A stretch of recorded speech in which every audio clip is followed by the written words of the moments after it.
Hi-ho, what do you know? The Big Daddy G Show. The Big Daddy G Show. The Big Daddy G Show. Here's Yo Daddy. Hey kids, how you doing? Welcome to the Big Daddy G Show. I'm the Big Daddy G. I'm glad you're here tonight. We've got a lot of stuff to cover tonight, and so I'm going to try to get into it right away. I'm going to try. That doesn't always mean that's the way it's going to work out, but I always try. So anyway, a couple of things I want to mention is today we have Doug Gray, who is the station manager of this great studio that we're in, 1,200 square foot studio. And he's going to talk to you kids about the station and what it takes to be on the show and what it takes to have your own show. Yes, you could have your own show too. So just kind of remember that. And so, all right, so let's go ahead and just jump into the info that I wanted to share with you. Next week, I'm going to bring the stuff that I've been taking, and I'm going to show you guys how to make it. It's a natural remedy to lower your blood pressure and to clear out your arteries. I don't know if y'all can tell or not. I know the camera adds about 75 pounds. I know. So anyway, I started this. It's a mixture of different things that you can buy at your local HEB, and they have lowered my blood pressure 75 points now. So so my blood pressure's gone down a lot. And yes, I do ride my bike and my motorcycle and my bicycle, and I do walk and I swim and the whole bit. So so anyway, so next week, so if you have high blood pressure, if you know anybody that has high blood pressure, make sure they don't die this coming week. Make sure they can make it to next week so I can give you this recipe. Or if you write us on the website, thebigdaddyg.com, I can give you the recipe through there, but you got to write us and let us know. So don't forget, it's really, really important. Of course, you want to check with your doctor to make sure that, that this is cool with him, because there might be an ingredient that you're not supposed to have that's on there. But next week, I'm going to show you guys how to do that. And it's really, really, really an awesome thing. I take a little shot of it every morning, and it seems to be working. So I'm still here. I'm still alive. Okay, so yesterday, Austin hit 102 degrees, and that was in the shade. So, my heart goes out to all you firefighters that are out there fighting those fires and, helping people in car accidents and stuff, because it's hot in Texas right now. So make sure that you drink a lot of water. From what I understand and from what I read, of course, again, you want to check with your doctor on any information I give you. You want to check with your doctor and make sure that, that this is cool with them. Men are supposed to have at least 1 gallon of water a day, okay? That's 1 gallon of water a day. And women are supposed to have 1.2 gallons of water a day. And let me tell you something, and some of you, it might gross some of you all out, but this is, educational. It's kind of an educational show sometimes. Your body, your brain, whenever you drink a lot of alcohol and you wake up in the morning and you've got that hangover, well, let me tell you what happened. Your brain, because when you drink alcohol, you dehydrate yourself. Your brain thinks that it's out in the desert. So what the brain does is it starts taking water from anywhere it can in your body. And that's why your head feels like it's swollen, And that's why people say, oh, dude, you just got to drink more, drink a lot of water, and the brain will take care of it. So what happens is you drink a lot of water after you've been drinking all night, and your brain starts to think, oh, okay, well, we're not in the desert anymore. And so your brain starts to release that water that it's holding, okay? Because it's going to be the last thing that dies in your body is your brain. So where does the brain get that water from? Dude, it gets it from anywhere it can, including when you need to go to the bathroom and you're constipated. That's why. It's because your brain is taking whatever water it can from wherever it can to keep itself alive, to make sure that it's going to live. So, dude, drink a lot of water, especially if you work outside. Drink a lot of water and try to stay in the shade. Try to stay in the shade if you can. It's really, really important. A lot of people die from, heat, from just the sun. And a couple of things I wanted to mention again this week, as I mentioned them last week, and the reason I'm doing it is because it's so hot in Texas. If you're driving down the road, your car breaks down in the Austin area, call 512-974-HERO, H-E-R-O, and they will come and they will help you. Gasoline, water, battery jump, pretty much whatever, just about whatever you need. And it's free. And so if you're stuck on the side of the road, and you think you can't get any help, call that number, 512-974-HERO, HERO. And their hours are 5 a.m. to 9 p.m. on Monday through Friday, 7 to 7 on Saturday and Sunday. So if you need their help, the state of Texas, and I'm sure the city of Austin put in some money on that deal too to help you. So don't feel like you're alone.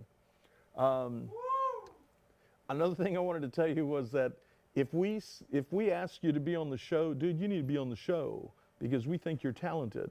So please, if we invite you to be on the show, then you need to be on the show. We have, I mentioned this last week, we've had two bands or two people that have performed here that have gone on to get record deals, and now they are touring, okay? One of them is touring the world, one of them is touring the country, okay? Yes, and a little guy that we had twice on the show, Cole Allen, is now in LA filming a TV show for Showtime with Jim Carrey. So, dude, I'm not kidding. If I invite you to be on the show or somebody from the show approaches you, please contact us because it is a lot of exposure for you. And we get to, entertain the kids. So, all right. I need some more medicine, excuse me.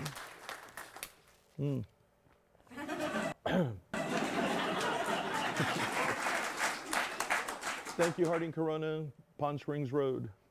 Best Mexican martinis in town. A couple of the things I wanted to bring in or tell you about is bring your pets in. If it's getting into 100 and something and then it's too hot for them, dude, bring them inside. Let them get cool. Right now I'm pet sitting a dog named Rome for my friend CJ. He used to be our DP here and he joined the military and he needed a place to keep his dog.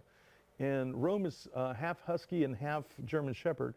And this guy is so intelligent that he'll go and he'll sit by the air conditioner vents because he knows that's where the air's coming out of. So, and he'll only lie, smart dog. And he'll only lie in the, the granite floor. He'll only lie on that. He won't, because it's cold, He won't lie on anything that's carpeted. So anyway, bring your pets inside. It's too hot for them. Another thing, and if you're gonna take your dog for a walk, or your cat, or whatever you got, lizard, whatever you got, take your shoes off. And if that pavement is too hot for your feet, it's too hot for their feet. I see this all the time, and I stop and I tell people, dude, get that dog off the pavement. I've even offered people rides and say, dude, I'll give you a ride home, put your dog inside here and, I'll give you a ride home. Or at least let him walk on the grass, But if it's too hot for your feet, it's too hot for their feet. That's just common sense. So please, please bring your pets in, or, don't walk them out in the heat.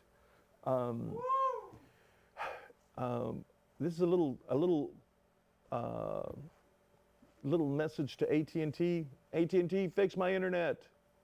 It's broken again. Fix it. Call me, 512-916-3234. Have somebody talk to me. I stayed on the phone with you guys for an hour and 32 minutes the other day.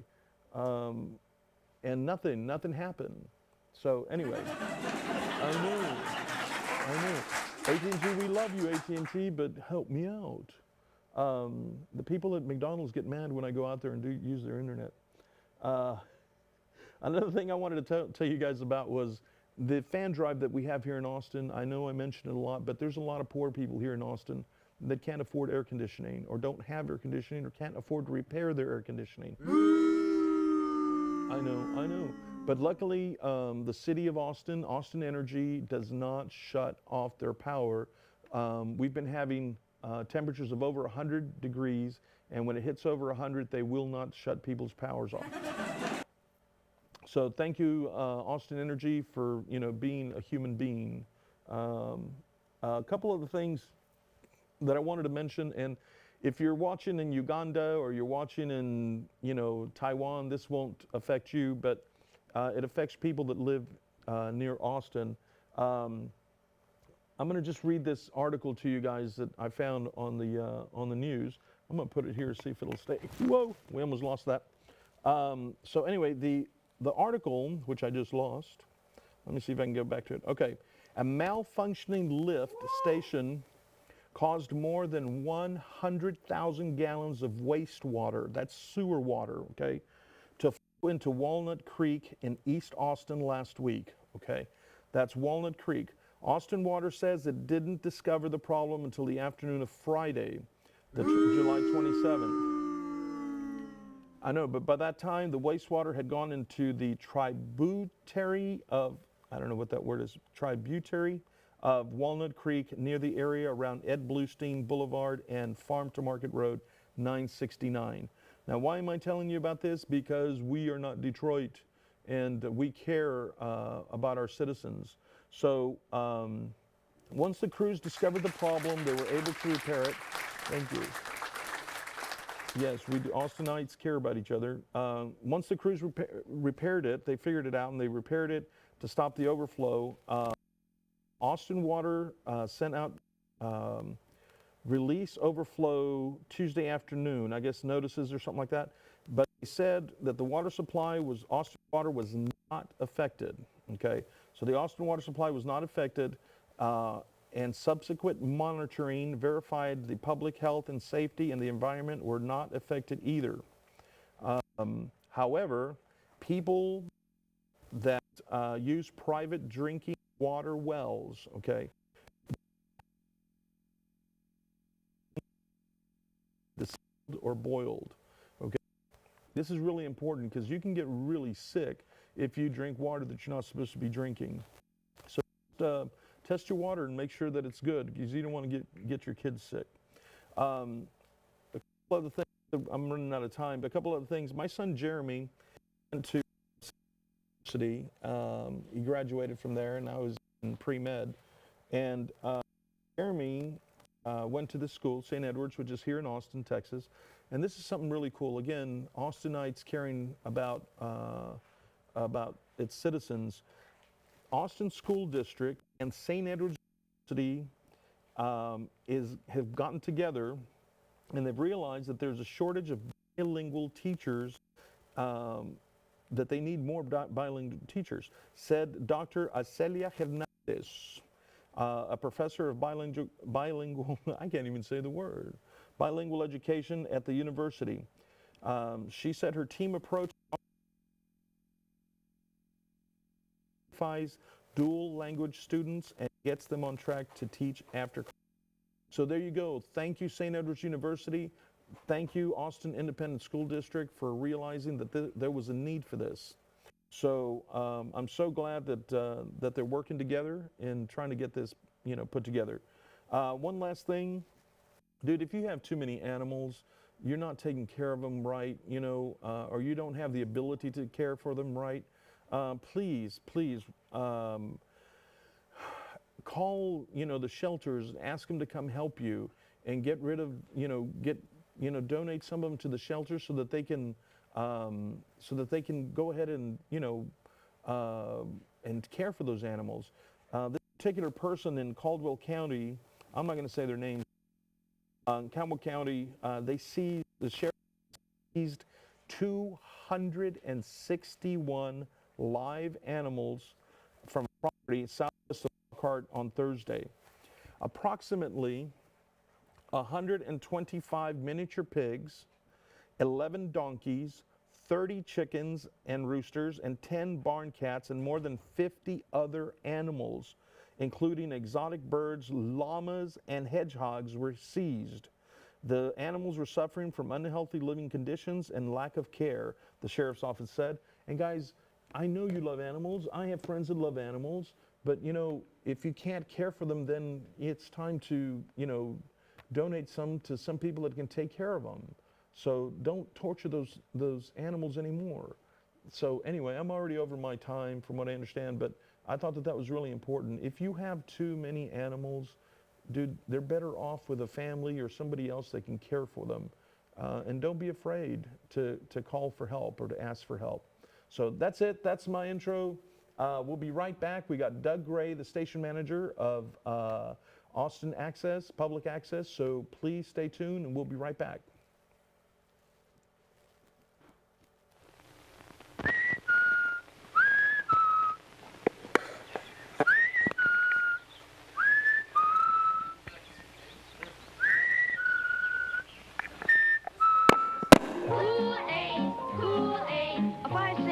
Makes 2 quarts of Kool-Aid, Kool-Aid, 9 great flavors, the drink you love. Kool-Aid, Kool-Aid, For the very best drink you ever made. Kool-Aid, Kool-Aid, Be sure that the envelope says Kool-Aid. You can give your youngsters a lot of pleasure with Kool-Aid. You know it's pure and good. It has the Parents Magazine seal. And it's so thrifty. A 5-cent package makes 2 full quarts. Just add Kool-Aid to water with ice, add some sugar, and stir.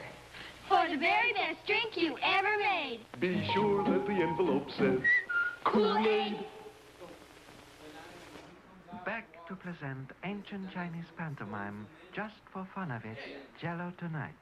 Back to present small Chinese type baby waiting for dessert. Chinese mother Bling baby, Jello, famous Western delicacy. Poor Chinese baby.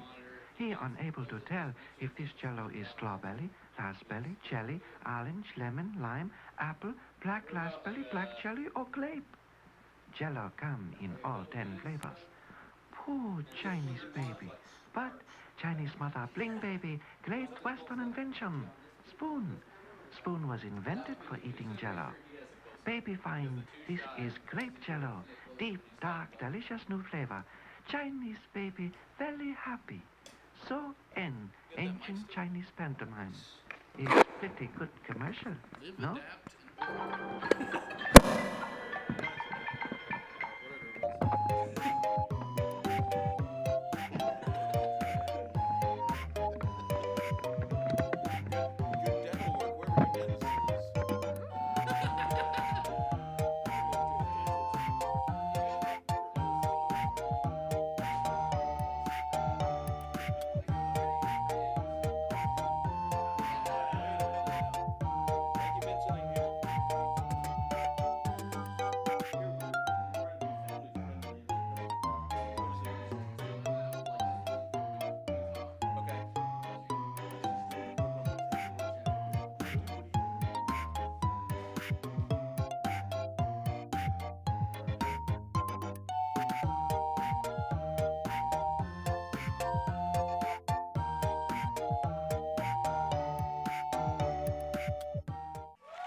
Hey, kids.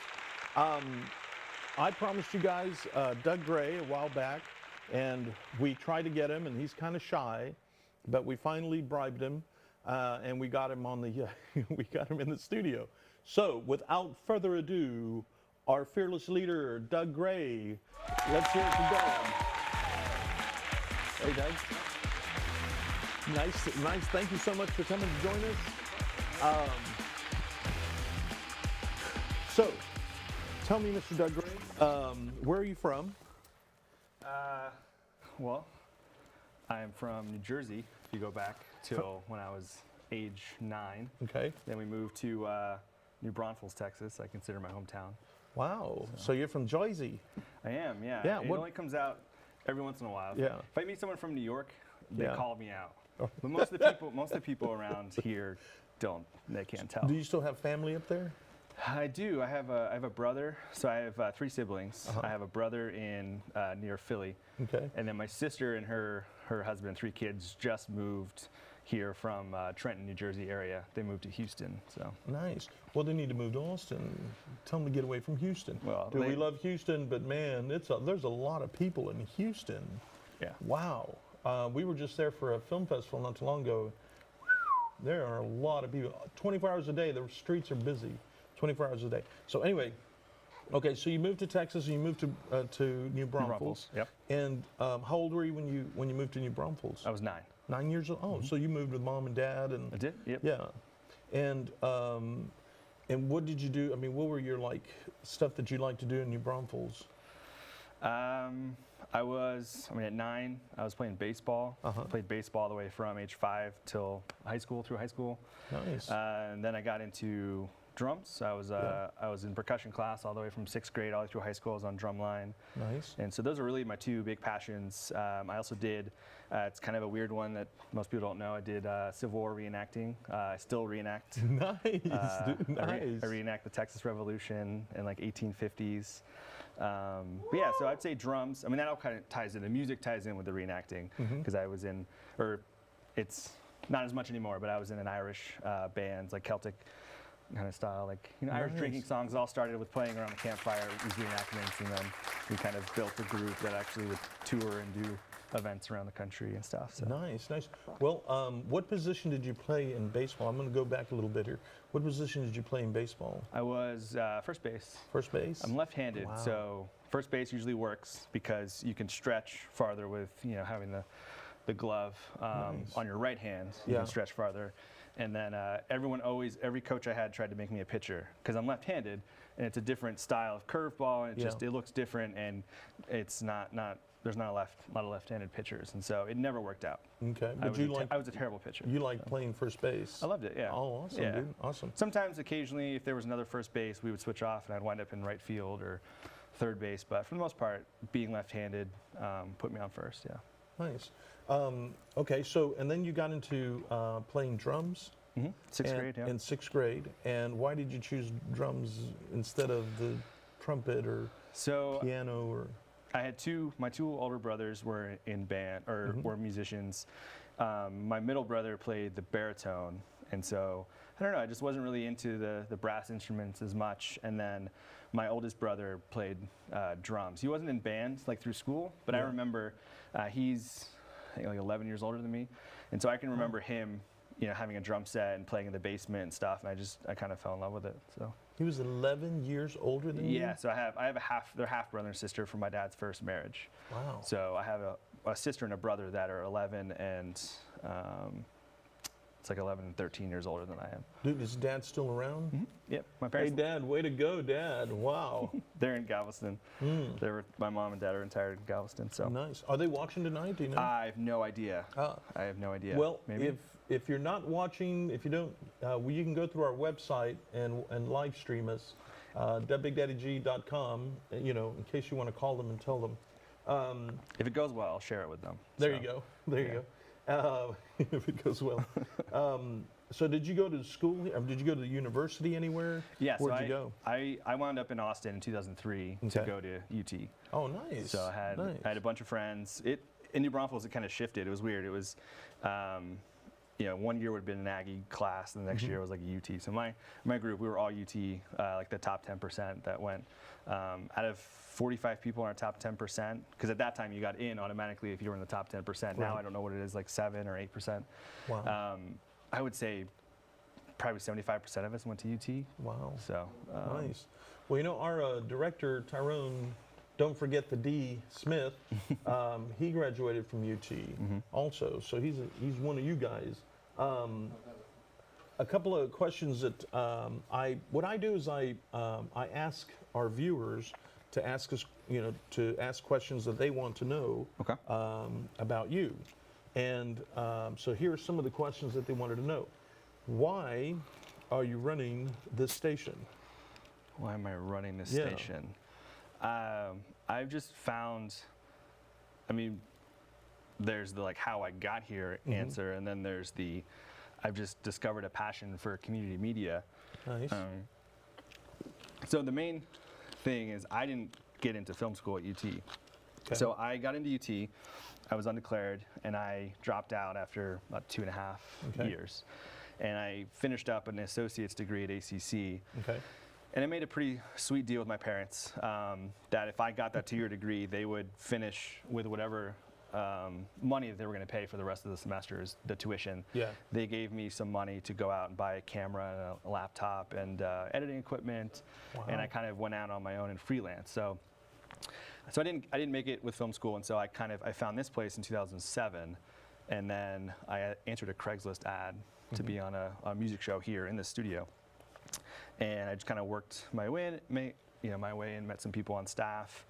And then I got part-time in 2010, and so this is just kind of a home for me. I made it through a couple different contract changes. When AFS Film Society took over in 2015, they kept me on and promoted me to station manager, and so I love being in a position where I can help people like myself 10, 11 years ago that kind of find this place, however they find it, Right. need a home, need a place to learn and train. Maybe they don't have the degree, maybe they do, and they need something extra. They need the experience with the gear, or they have a show idea and they can't get it from script into actual the production. So I love being in that position. So along the way, it was a job that I loved, and I had friends that I worked here, and I really enjoyed working with them, and just kind of became a passion of community media. So completely transitioned out of film that I wanted to more into TV production, Right. and then what I call community media, the ability for you to come out and train these guys to come out and train and Right. create this show.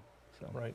Well, dude, we're going to be shooting a short pretty soon that you're more than welcome to help us with. It's Tyrone's going to be directing it, and he's writing it.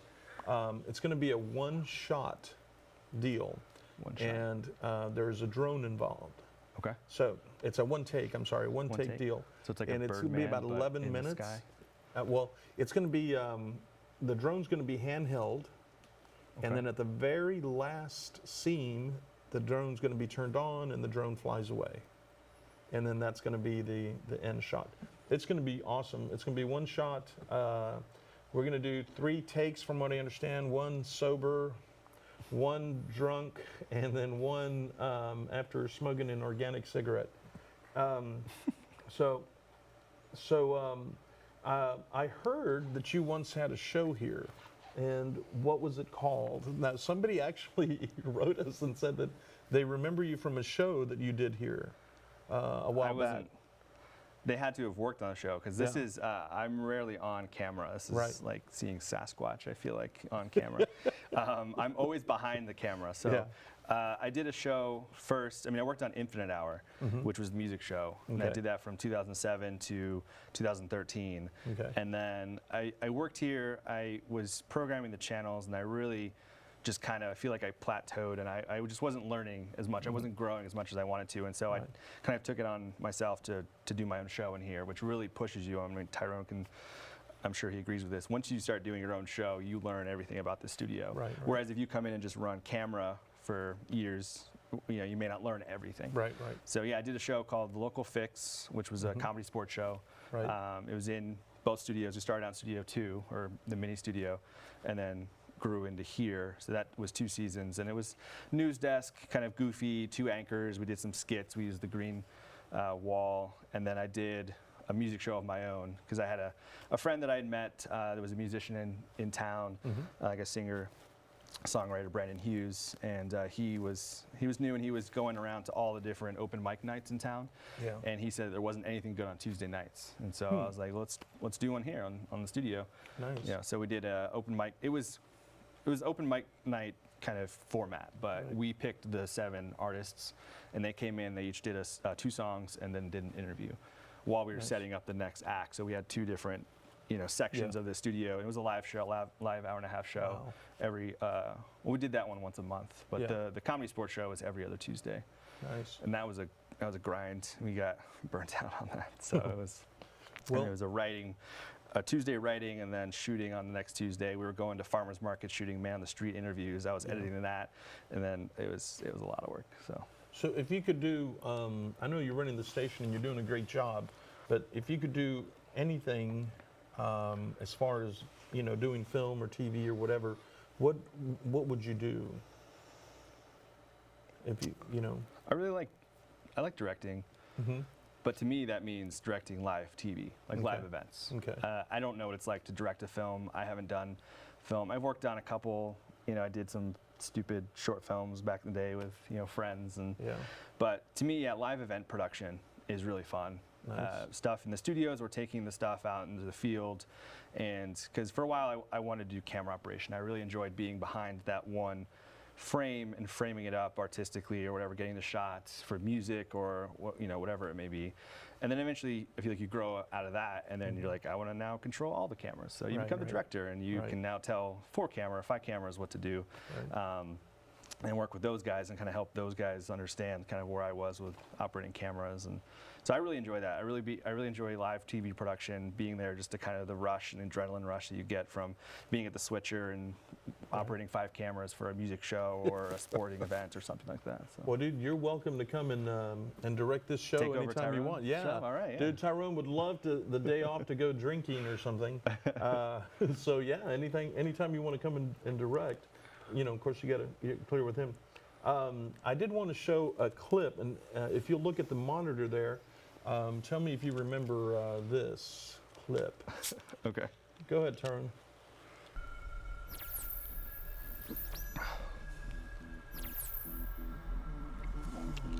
Double punch kick. That's still a thing.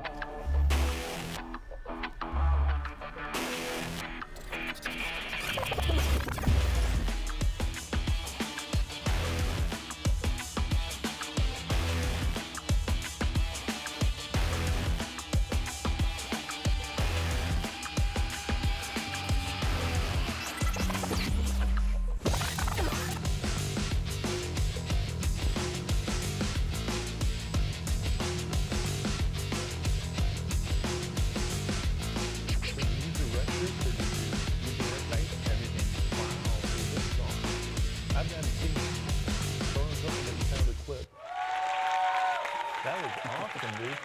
Wow. All right, now we know where to go when we need stuff. I have a guy, we're going to, well, I can't tell you what we're going to do because it's very interesting, but we're going to show it to you on the back here next season. So it's something that we're doing with the UT Tower, but I can't tell you what it is because we might get arrested. So, and you stopped doing that show because you just got burnt out of doing it, or? I think, yeah, so that was the opener for season 2. Okay. I definitely stepped up the graphics.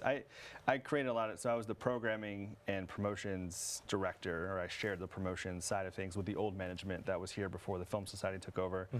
And so I actually didn't create that from scratch. I think the secret to my success on graphics is buying a pre-made package on like Video High or something, and then for like $50, and then adapting it. I'm really good at taking something, adapting it, and making it my own, and then finding music for it. But yeah, that was the opener for the second season, and it was just a lot of work. I mean, we were pre-recording it, so we would come in, we'd have a writers meeting on Tuesday while another show was happening in the studio. And we had our formula. We would figure out, okay, we have the same 2 anchors, but who's then at the news desk character? What's the character? Who's going to go home and write that? Who's going to find the props and the outfit? And then we would have a skit at on the green screen. Who would write that? What is it going to be? We would come up with our quick hitters, we called them, our jokes to start out. Kind of had like an SNL, like news desk kind of vibe, but then mixed in with some skits. And so we would have a writers meeting.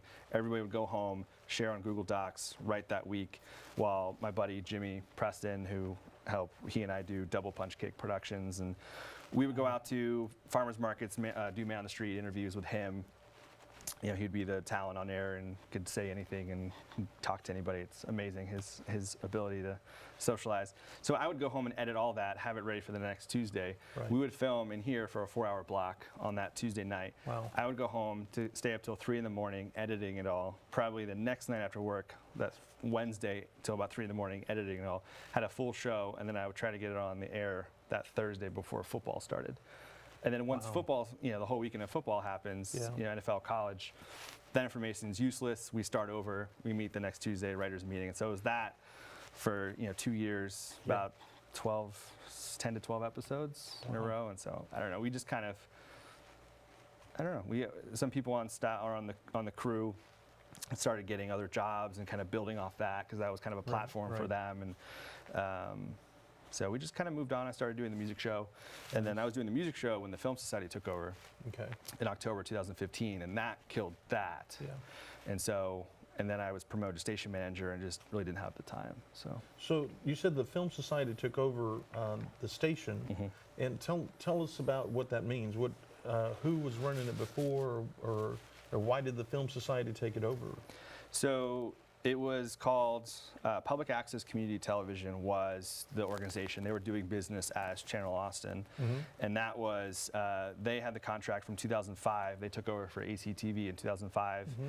And then they had a 6-year contract. And then in 2011, we renewed with the city of Austin for a 4-year contract. So every time that contract is up, the city puts out an RFP, a request for proposal, to any nonprofit in the town to put in their bid of what the city will say, we're going to give you X amount of money and we want this X, Y, and Z to happen. They put out their request, and then any nonprofit can bid and say, we'll do this for that money. And so there were a handful of people that went in 2011, and Channel Austin won it again for a 4-year contract. And then in 2015 it happened again, and our contract was ending. The city put out an RFP, and then there were several handful of nonprofits that went in for it, and the Film Society won the bid. Oh, nice. And Channel Austin was behind them, and so there was a transition, just like there was in 2005 with ACTV on the way out, that had run it for different directors, but had run it since the 70s. They changed their name to Austin Community Access, ACAC, for a little bit in the I think late 90s, and then.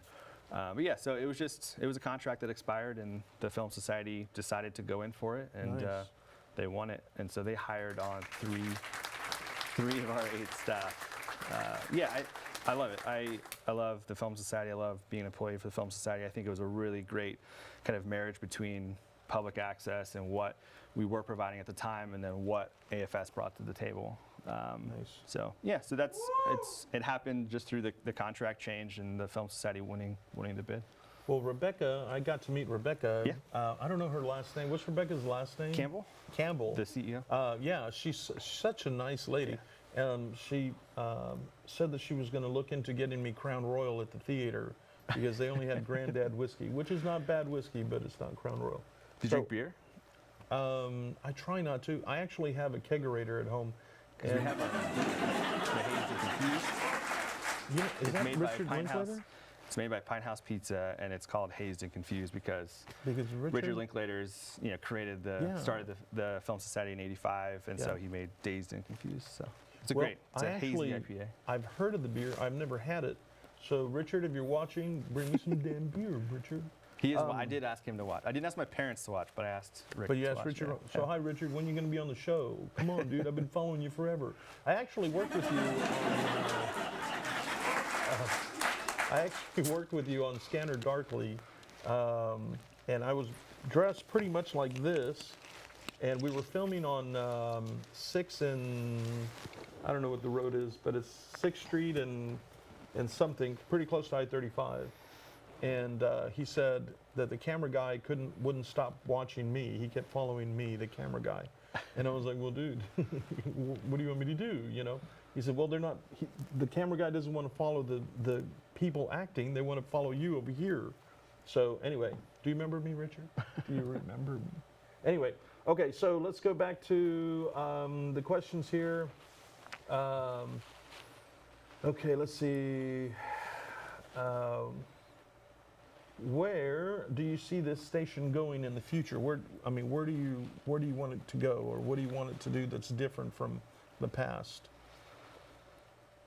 I think, so the steps that we've taken in year one, even though there were 3 of us on staff, that, we're a staff of 8 full-time, 2 part-time here, and then AFS as a whole has 3 locations and about 30 or so, I don't know, fluctuates, about 30 full-time. And then there's a bunch of part-time at AFS Cinema. So in year one, it took about a year just to figure out what the heck we were doing. Yeah. And then year 2 was really about the kind of twofold. It was the training, getting the training more intermediate, because AFS brings in thousands of filmmakers and members for the Film Society. And so we had just a single camera. It was a camcorder, fixed lens. It wasn't what a filmmaker would use. So we really went after the equipment, better cinema cameras, better grip gear, and then we added the training onto that. So we had intermediate classes. And so, better equipment, better classes, and then distribution is really what we've just kind of finished tackling. So we have the Apple TV, we have the Roku apps, we have the video on demand streaming on the site. We're in HD on all those platforms. Google Fiber came in, took us on HD, which is great, because Spectrum and Grindr Communications are still in standard definition. So right now, what we're trying to do is more youth programs, and then also what we're calling pop-up studios. So we're trying to now use the Google Fiber connection to benefit the community by expanding and not having people who are up in Pflugerville and Georgetown and San Marcos and Bastrop or in our service area. Right. But it's a really long drive, and we know how traffic is really crappy. In Austin, So we have the ability, where anyone has Google Fiber, we have the ability to actually set up a pop-up studio and use the Google Fiber connection to do video over IP and go live from those locations. And then we're trying to bring in that youth. So we have after-school programs that are ages, middle school ages, so 12 or 13, 14 or so. Right. And then we don't have really anything for 15 to 17, because to be a producer, you have to be 18 and up. Okay. So we're trying to bridge that gap and use more like kind of young producer programs and after school programs for that. So that's where kind of our next step is. But we just want to keep doing what we're doing. I feel like we're at a really good place where we have my 4 big buckets that I always tell people. They're the equipment, which I feel like we've done a really good job, and we're constantly buying equipment every year. We're going to buy, we're going to keep upgrading the cameras, keep buying the best of the equipment. The training, we have really good training. We've more than doubled what Channel Austin was teaching the time. Right now I operate about 30 or so classes on a monthly, bi-monthly, or quarterly basis. Right. And then content distribution, we have all of those different ways we distribute content, and then networking. That's a big thing. I want people to be able to come in and meet other people. Like I tell people in classes, you might come in a class of 10 people, and you might be sitting across from that audio person that you wouldn't have, that you've been looking for, but you're not going to meet them unless you have business cards or talk to them. And so those are my 4 big buckets. And now I think a 5th one in a year, I'd like to look back and say that we've added the outreach. Right. Being able to do pop-up studios and having, reaching a younger audience, the new generation. Because I see people like Tyrone, and definitely like Monday Night crowd, there's definitely a younger vibe, like a new generation of public access, where for a while there I felt it was getting a little stagnant. There was kind of a stigma around public access, and now it just feels different. It really does. In year 3 of AFS, or about to finish up for year 3, it's definitely, I think, rejuvenated the public access. So that's kind of where, in year 4, looking forward, I would love to just be sustainable as well, because we're going to lose funding eventually through the cable providers. It's inevitable. So I feel like we put ourselves in a position with the content distribution and the over-the-top devices, Apple and Roku, and then the training and the equipment and the access because we're in such a great filmmaker community. So a small public access station in a small town that has a tiny budget and like a 4-person staff doesn't have the benefits that we do. So they may not exist in 5 years, 10 years, whenever it happens. They're going to lose funding because we are tied to the cable companies. So that isn't always a goal, or something that we need to be striving towards, is to be sustainable within a structure without the funding whenever that happens. So let's say, I know we're running out of time for the interview, but Tyrone, I wanted to ask him this question.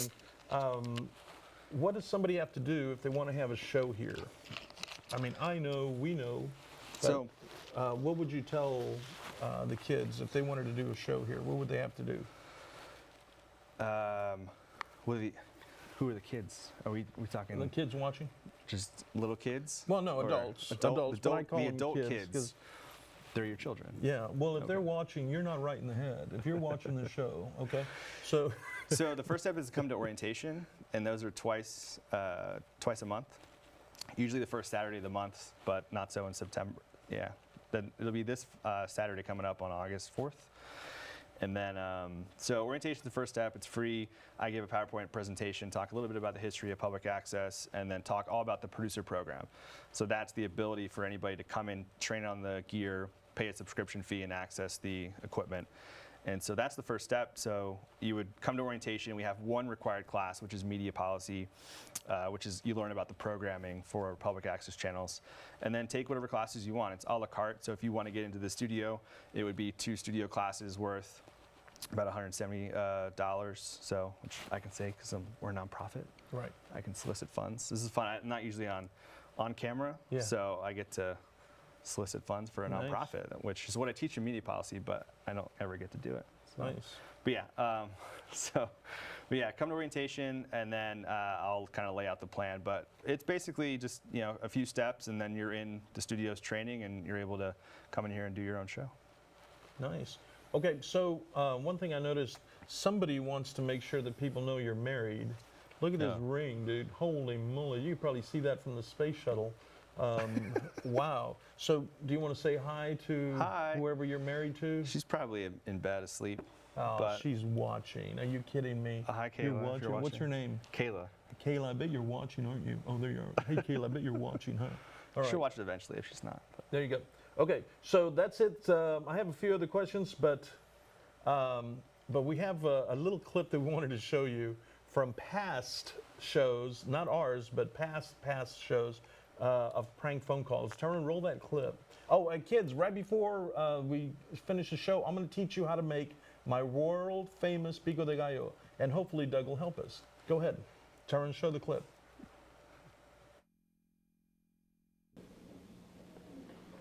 41 Maple Hello. Street. I don't have time to wait for you. I got things I got to do. All right. I love you. Hello? Pizza. I want a pizza. Okay, we'll Hot get pizza back to that. anchovies. But there are many things that fathers can do. Waiting for my pizza. You better hope it don't burn. We got here. Hello? Hello? Yes. We don't have time for no games, my friend. This is not, Sesame Street, so keep flipping the channels until you find some toys you can play with. Somebody told me you smell like mothballs. I don't believe so. I believe it's Chanel number 5, unless, of course, you have a broken nose. Good evening, welcome to Church Chat. Good evening. I'm calling about David Koresh. I'm afraid David's gone for the evening, thank you. My friend wants to know if you have any. Have any what? Friends. No, I killed them all. Hey, we're talking about God. Well, no, we were talking about why these pathetic little kids want to wear their pants around their knees. Oh, yeah, I agree with that. It looks like they're carrying like a few pounds between their legs and their pants are... I can see you there. In my old high school, we had a lot of kids who did that. They were mainly the what we call the gangster kids. You know, they'd wear their pants really low and their baseball caps turned backwards and their suspenders. Yeah, just like that. I thought it was stupid. But you mentioned earlier something about Jerry Falwell thinking he was God. Well, he probably will, and I think 2 other people do too. Oral Roberts. Yeah, and Pat Robertson. Well, yeah, those 2. I thought Wilford Brimley from the oatmeal commercial, and Cookie Crook from the Cookie Crisp box.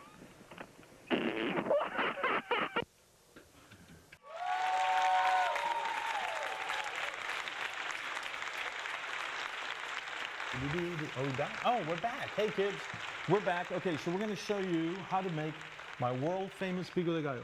And this stuff, this is what is made in Mexico. This is not the stuff you get at Taco Cabana or Chuy's or, any place like that, or Baby A's. They have good food, don't get me wrong. But anyway, this is better. Okay, so first, I'm gonna have, since you have glasses, I'm gonna have you cut up an onion, and you can use either that knife or this knife. Which one would you rather use? Which one do you need? You might be better off using this Okay. one because it's bigger. Let me have that one. And what I'm gonna do is, I'm gonna show you while he's cutting them up, and we just need little tiny pieces. Okay. So I'm gonna show you how to cut a jalapeno. This is a jalapeno, orale, what's up? So you cut the jalapeno like this, and then you cut it down the middle. And a lot of people think that the seeds are the hot part of the jalapeno. Can you see that, the seeds? It's not, it's this white meat that is super spicy. So I'm not sure, do you see that white meat? So what I do, because a lot of people don't like really spicy food, I always put it to the side. So there is the meat, the white meat. I go ahead and take that out. And there's another one, I'm just gonna take that out. And Tyrone, I don't have any bowls. Can somebody get me a bowl so I can put all this stuff in it? So then you take the jalapeno, and if you want to leave a couple of seeds in there, you can. And I was going to ask you about Alex Jones actually started in this studio, didn't he, or one of these studios? He did, yeah. I don't know the full history. I wasn't around in the '90s, but I do know that he was affiliated with Bad Bob on Up Late Austin in some way. And then, man, these onions are they rough. strong? They are rough. And then he started doing his own show in the mid '90s at a Studio 2, and I forget the name off the top of my head, but and then he got into radio and then kind of took off that way. But yeah, he was around in the mid '90s, and at some point he was brought onto a show and then started doing his own show, and then became the Alex Jones we all love or hate. No and no. I actually heard through the grapevine that he had gotten a deal with a guy named Trump, and that's why all of a sudden he's a big Trump supporter. That he got a financial deal. Okay. So anyway, we try not to talk politics here, but I just wanted to point that out. If everybody wonders why he's all of a sudden a supporter, now you know. All right, so what you're going to do is you're going to cut the little jalapenos into little tiny cubes, and then we're going to cut the onion. He's cutting the onions, and I'm doing the tomatoes. And can somebody get me a bowl, or did somebody get me a bowl? Okay. We're shorthanded on crew. The bowl guy didn't show up today. today. The bowl guy didn't show up today. So let me, I'm going to continue here. So basically, what we're doing here. Okay, so let's see what else. We got some more questions for you. Oh, by the way, Alex Jones is now worth $10 million. Oh, wow. Yes, his net worth is $10 million. That could be anybody. That could be I'm anybody. looking forward to the success that I'm going to have after being on your show. Oh, exactly. I guess, dude, there's people from all over the world watching us right now. So, you know, I don't know why. I keep asking myself, why are they watching? They must be nuts. So anyway, so that makes them part of my family because my whole family's nuts. So let's see. Do I need to cut an avocado? No, we don't need avocados. What if you could cut that in half? You know what I was thinking, Tyrone? We could use my other martini glass as a bowl. How's that? If we can't get the bowls, let's do it. I have a spare martini glass. A guy. I ran into some people. Oh, is that it? Okay. I ran into some people on the road today, and so I'm driving down the road with my martini glass like this, and they just died laughing. Okay. Okay, so let me get this here real quick. So, all right, so now we're going to put the tomatoes in here with the jalapenos. And you want to put some cilantro. I didn't bring the cilantro because some people don't like cilantro, and then some people do. And a lot of people don't understand that this jalapeno, people think it's from Mexico, but it originated in China, not Mexico. Also, cilantro originated in China. So we're going to put the onions there. And your missus' name, Kayla? Kayla. Kayla, he's going to learn how to make pico de gallo for you. All right, so we I go just there. buy the little packets from HEB. Oh, no. So it's No, you're going to love this. All right, so then we take this and go ahead and you put it in there like that. Dun-dun-dun. And then you just squeeze it in here and you mix it up. And I like to put salt, HEB salt, pink Himalayan, and I'm supposed to push this water too. It's the new HEB water. It's really, really good, actually. It is. So there we go. We've got a couple of minutes, but I want to go ahead and put a few more onions in here. Dun, dun, dun. Because you want to get the color to be even. So you want to have about as much onions as you do tomatoes. This isn't a whole lot. Pretty good. You want me to do some more? So, yeah, if you want to cut a few more, I'll help you over here. So, okay. So, kids, this is pico de gallo, made by me. And again, if you want to put cilantro in there, you can do that. I also have this little thing just for Sabi. I'm going to put it up to my mic so you can hear it.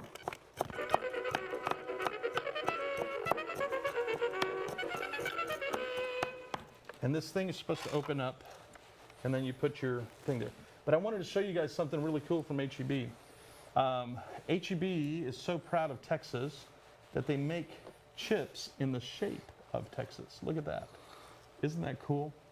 So my mom, the first time I bought these, my mom grabbed one and ate it, and she looked at it kind of strange, and she saw another one and ate it. But before she ate it, she goes, "Oh my God, this is the state of Texas. Look, it's like this." I said, "Ma, it's supposed to be." All right, so let me mix this up real quick, and then you try it and tell me what you think. Can you eat spicy stuff? Yeah. Awesome. Try it, and let's see what we got. What do you think? Okay. That's it. Goodbye, kids. We have 23 seconds. Anything you want to say? Say hi to Mom and Dad. Hi, Mom and Dad. This is good. It's spicy, but it's a little spicy. Thank you for having me. No worries. Thank you so much for coming. Yeah. And thank you, HEB, for supporting us. And we'll see you next week. We got a really good show next week. Who's on next week, Tyron? Slow Cook. On the 14th of August. Slow Cook, so make sure you tune in.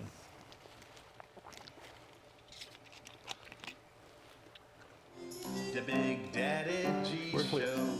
The Big Daddy G Show. The Big Daddy G Show. Hi-ho, what do you know? The Big Daddy G Show. The Big Daddy G Show. The Big Daddy G Show. Hi-ho, what do you know? The Big Daddy G Show.